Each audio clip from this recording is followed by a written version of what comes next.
Hello, good morning. तर आजचा दिवस ना माझ्यासाठी जरा जास्त स्पेशल होता. का? कारण माझ्या चिकूच्या स्कूलमध्ये पहिल्यांदा स्कूल फंक्शन होता. ती पण आषाढी एकादशीचा आणि त्यासाठी ना तिच्यापेक्षा जास्त मी आणि तिचे बाबाच एक्सायटेड होतो. आणि आज मला जरा जास्त लवकर उठावं लागलं कारण दोघांचा टिफिन आणि रोज स्कूलला जाण्यासाठी तिला रेडी करायला मला इतका वेळ लागतो.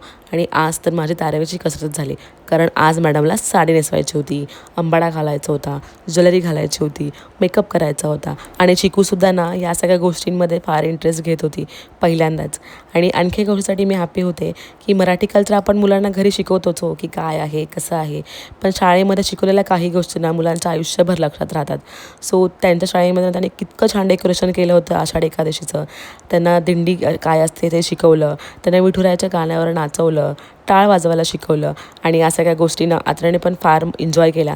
त्यांचे ते छोटे छोटे व्हिडिओज आणि फोटोज त्यांनी आमच्यासोबत शेअर केले आणि ते बघून ना आम्ही पण सगळे पॅरेंट्स फार खुश झालो. आणि माझ्यासारखं तुम्हालाही असं वाटतं का की महाराष्ट्रातल्या प्रत्येक शाळेमध्ये मुलांना महाराष्ट्रीयन कल्चर काय असतं त्याचा अनुभव दिला पाहिजे, ते शिकवलं पाहिजे आणि हे ना खरंच काळाची गरज आहे. नक्की कमेंट करून सांगा. आणि आत्र्या आज स्कूलमध्ये खूप छान राहिली म्हणून बाबांनी आज आम्हाला लंचला बाहेर घेऊन गेले होते. आणि अत्रेयासुद्धा ना त्याच्या बाबांसारखीच आहे. साऊथ इंडियन फूड म्हणजे ना आमचा वीक पॉईंट आहे. चलो आज पुरतं इतकंच. Bye bye.